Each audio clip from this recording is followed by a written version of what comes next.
نحمده ونصلي ونسلم على رسوله الكريم اما بعد فاعوذ بالله من الشيطان الرجيم بسم الله الرحمن الرحيم يا أيها الذين آمنوا لا تحلوا شعائر الله ولا الشهر الحرام ولا الهدي ولا القلائد ولا آمين البيت الحرام يبتغون فضلا من ربهم ورضوانا وإذا حللتم فاصطادوا ولا يجرمنكم شنآن قوم أن صدوكم عن المسجد الحرام أن تعتدوا وتعاونوا على البر والتقوى ولا تعاونوا على الإثم والعدوان واتقوا الله إن الله شديد العقاب۔ اے ایمان والو، اللہ کی نشانیاں حلال نہ ٹھہرا لو، اور نہ ادب والے مہینے اور نہ حرم کو بھیجی گئی قربانیاں اور نہ حرم میں لائے جانے والے وہ جانور کہ جن کے گلے میں علامتی پٹے ہوں، اور نہ ادب والے گھر کا قصد کر کے آنے والوں کے مال و عزت کو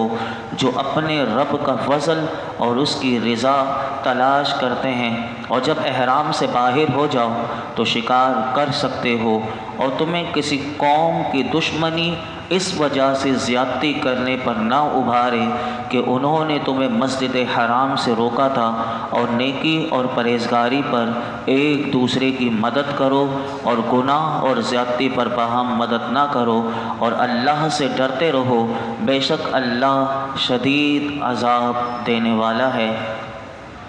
اس آیت مبارکہ میں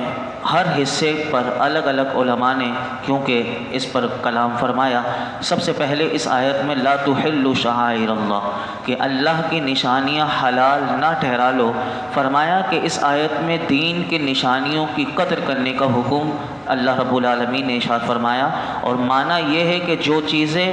اللہ نے فرض کی اور جو منع فرمائیں، اے مسلمانوں، اے ایمان والو، تم سب اس کی حرمت کا لحاظ رکھو، اور فرمایا جو چیزیں اللہ کی نشانیاں قرار پائیں ان کا احترام کرنا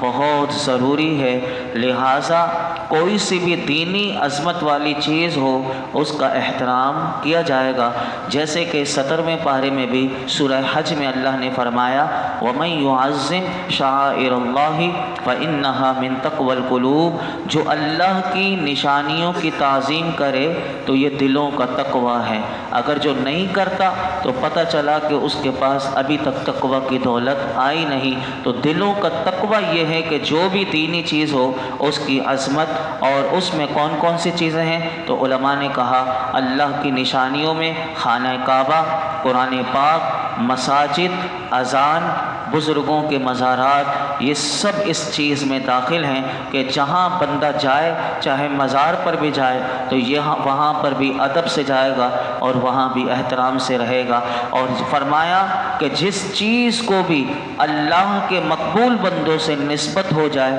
وہ شعائر اللہ بن جاتی ہے۔ اگر کسی کو سمجھ میں نہ آئے تو فرمایا کہ حضرت حاجرہ کے قدم دیکھو صفا اور مروہ پر لگے، اللہ رب العالمین نے اسے شعائر اللہ بنا دیا، اور فرمایا ان الصفا والمروہ من شعائر اللہ، کہ بے شک صفا اور مروہ اللہ کی نشانیوں میں سے ہے۔ تو یہاں اللہ والوں کی نسبت یعنی اللہ کی ایک بندی کی نسبت کے قدم لگ گئے پہاڑ پر، اللہ نے اسے قیامت تک کے لیے عظمت والا بنا دیا کہ کوئی حج کرنے آئے، کوئی عمرہ کرنے آئے، یہاں اسے اسی طرح دوڑ لگانی پڑے گی۔ عقل سمجھتی نہیں کہ یہ دوڑ کیوں لگوائی جا رہی ہے، لیکن کہا نہیں یہ اللہ کی نشانیاں ہیں، یہاں دوڑ لگانی پڑے گی ورنہ تمہارا حج اور عمرہ نہیں ہو سکتا۔ اسی آیت میں فرمایا وَلَا الشَّهْرَ الْحَرَامَ،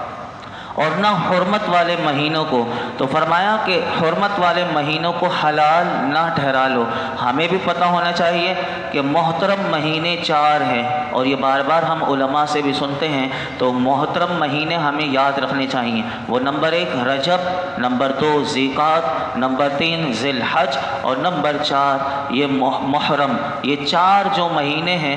محرم، یہ 4 عظمت والے مہینے ہیں۔ زمانہ جاہلیت میں کفار ان مہینوں کا ادب کرتے تھے، تو اسلام نے بھی جب یہ 4 مہینوں کا احترام باقی رکھا، لیکن پہلے اسلام میں ان 4 مہینوں میں جنگ نہیں ہوتی تھی، لیکن اب بھی ان 4 مہینوں کا احترام ہوگا، لیکن اگر جہاد آ جائے تو جہاد ان 4 مہینوں میں ہوگا۔ پہلے اسلام کے شروع میں ان 4 مہینوں میں جنگ نہیں ہوتی تھی، لیکن اب جہاد قیامت تک کے لیے ہر مہینے ہر دن میں جب بھی اس کی ضرورت ہوگی تو اس کا وہ رہے گا اور اس کا احترام بدستور باقی رہے گا۔ اسی آیت میں تیسری بات جو فرمائی گئی، وَلَلْ ہَدِیَ وَلَلْ قَلَائِد، اور نہ حرم کی قربانیاں اور نہ علامتی پٹے والی قربانیاں۔ تو یاد رکھیے اس سے مراد یہ ہے کہ جب عرب کے لوگ قربانیوں کے گھلوں میں وہ قربانی جو جس جانور کی کرنی ہوتی تھی تو اس کے گھلے میں حرم شریف کے درختوں کی چھال سے ہار بن کر اس کے گلے میں ڈال دیتے تھے، تو وہ جب بھی جو اس قربانی والے جانور کو دیکھتا تھا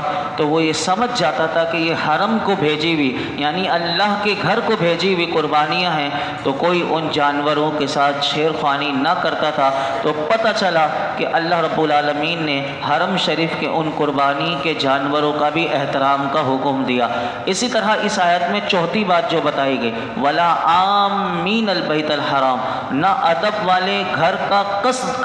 کر کے آنے والوں کے مال و عزت کو۔ تو اس سے کیا مراد ہے؟ یاد رکھیے کہ اس سے علماء نے کہا ادب والے گھر کا قصد کر کے آنے والوں سے مراد حج اور عمرہ کرنے والے لوگ ہیں کہ جو وہاں جانے والے ہیں۔ اس آیت کا یہ اتنے حصے کا شان نزول یہ ہے کہ شریح بن ہند یہ ایک بدبخت مشہور شخص تھا، اور یہ مدینہ طیبہ میں آیا اور حضور کی بارگاہ میں حاضر ہو کر اس نے عرض کی کہ اس نے کہا کہ یا رسول اللہ، آپ مخلوق خدا کو کیا دعوت دیتے ہیں؟ تو میرے آقا علیہ الصلوۃ والسلام نے اس شریح بن ہند کو بتائی کہ میں یہ دعوت دیتا ہوں کہ ایک رب پر ایمان لاؤ، اب میری رسالت کی تصدیق کرو، نماز قائم رکھو، زکوٰۃ دینے کی دعوت دیتا ہوں۔ یعنی حضور نے اسے یہ بتایا کہ میں یہ 4 کاموں کی دعوت دیتا ہوں۔ تو اس نے کہا کہ یہ تو بہت اچھی دعوت ہے، کہا کہ میں اپنے سرداروں سے جا کر مل لوں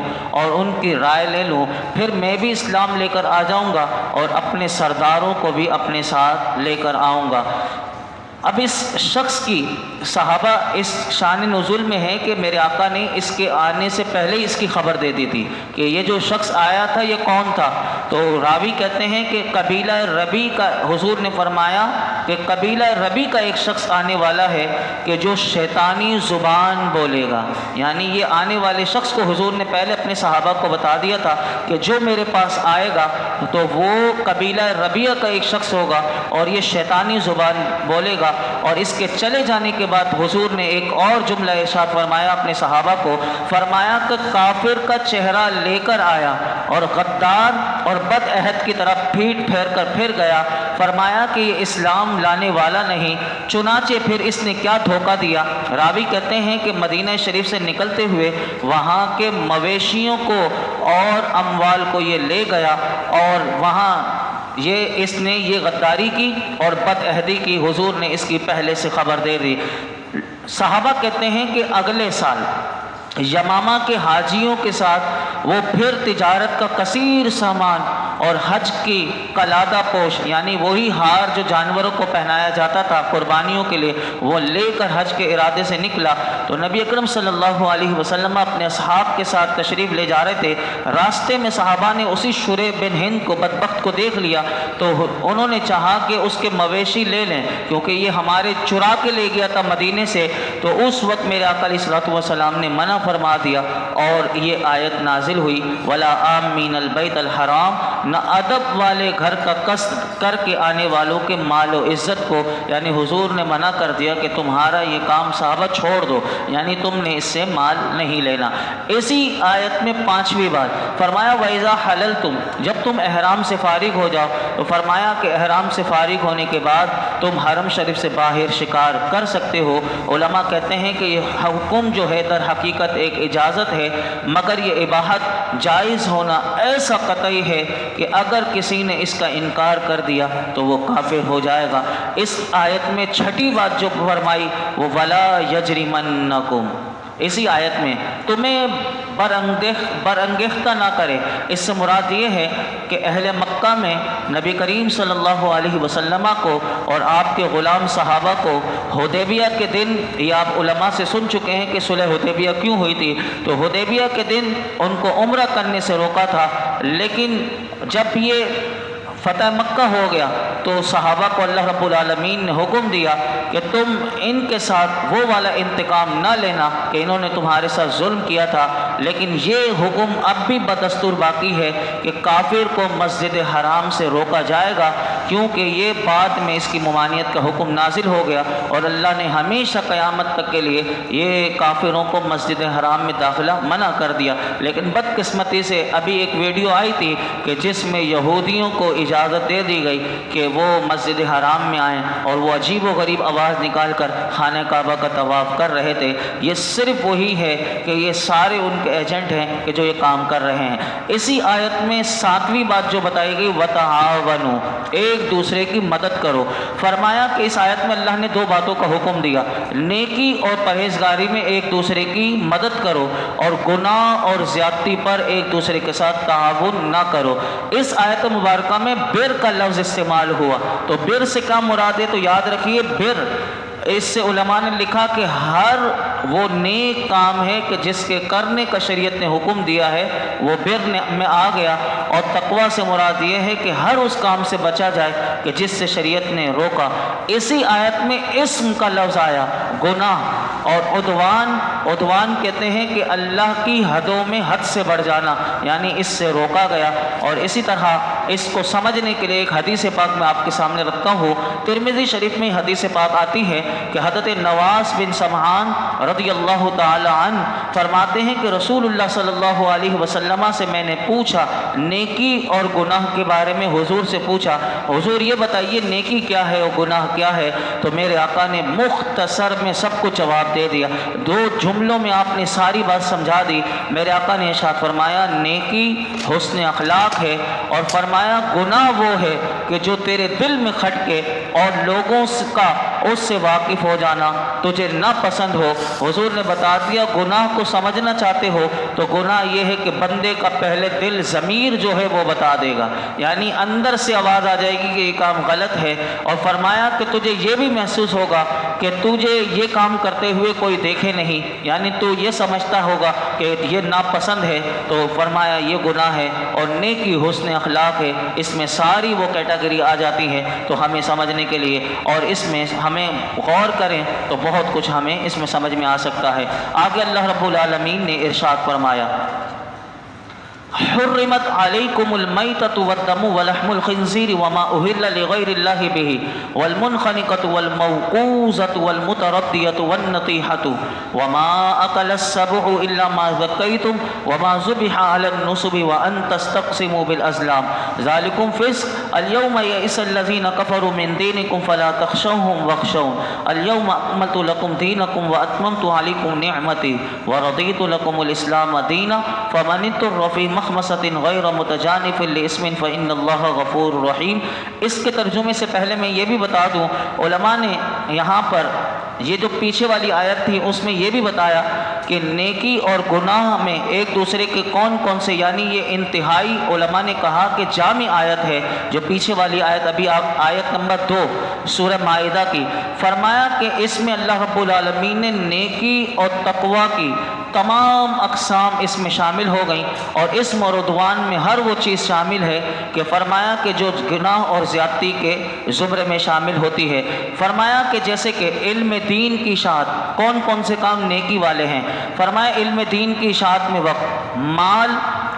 درس و تدریس، تحریر وغیرہ، اور اسی طرح ایک دوسرے کی مدد کرنا، دین اسلام کی دعوت دینا اور اس کی تعلیمات کو دنیا کے گوشے گوشے میں پہنچانا اور اپنی عملی حالت کو سدھارنا، یہ بھی نیکی میں شامل ہے۔ فرمایا کہ نیکی کی دعوت دینا، لوگوں کو برائی سے منع کرنا، ملک و ملت کی اجتماعی مفادات میں اگر تعاون کی ضرورت پڑ جائے تو ایک دوسرے سے تعاون کرنا، سوشل ورک یا سماجی ورک یا سماجی خدمات، فرمایا کہ یہ ساری نیکی نیکی میں آتی ہیں اور گناہ اور ظلم میں کسی کی بھی مدد نہ کرنے کا حکم ہے، اس میں کون کون سی چیزیں ہیں؟ تو فرمایا کسی کا حق مارنے میں دوسروں سے تعاون کرنا، رشوتیں لے کر فیصلے بدل دینا، جھوٹی گواہیاں دینا، بلا وجہ کسی مسلمان کو پھنسا دینا، اور ظالم کا اس کے ظلم کے ساتھ، یعنی وہ جو ظلم کر رہا ہے اس کے ساتھ مل کر اس کا ساتھ دینا، حرام اور ناجائز کاروبار والی کمپنیوں میں کسی بھی طرح شریک ہونا،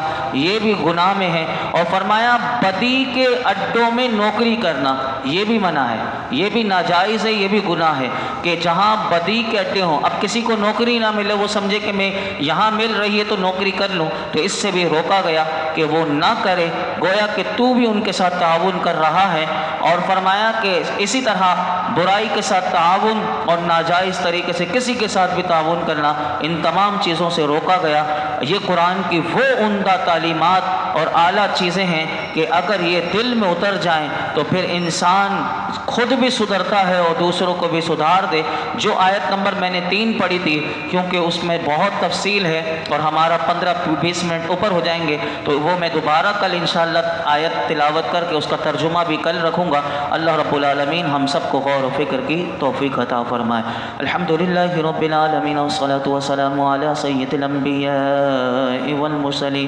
وعلی آلہ واصحابہ اجمعین۔ یا اللہ پاک جو کچھ ہم نے سنا اپنی بارگاہ میں قبول مقبول فرما۔ رب کریم ہم سب کو قرآن کا نور عطا فرما۔ اے رب کریم آج جو ہم نے سنا، رب کریم ہر قسم کے گناہ سے بچنے کی توفیق عطا فرما۔ مولا کریم جتنے نیکی کے کام ہیں اے اللہ ہمیں کرنے کی توفیق عطا فرما، ہمیں اخلاق حسنہ عطا فرما، ہمیں برائی سے محفوظ فرما۔ اے اللہ آج ہم نے حرم شریف کا تذکرہ بھی سنا، رب کریم ہم سب کو بار بار حرمین طیبین کی بادب حاضر نصیب فرما اور با ادب حاضریاں نصیب فرما۔ رب کریم ہم سب کو ایمان بالخیر حرم میں مولا کریم تیرے محبوب کے قدموں میں موت نصیب فرما۔ یا رب العالمین قرآن حکیم کی برکت سے ہمیں دین و دنیا کی خیر، عافیت، بھلائیاں، عزت، نعمت، راحت، سکون عطا فرما۔ اس درس قرآن میں یہ جتنے حاضرین موجود ہیں ان سب کی خالی جولیوں کو، دامنوں کو مرادوں سے بھر دے۔ وصلی اللہ تعالی علی خیر خلقہ محمد وعلی آلہ وصحبہ۔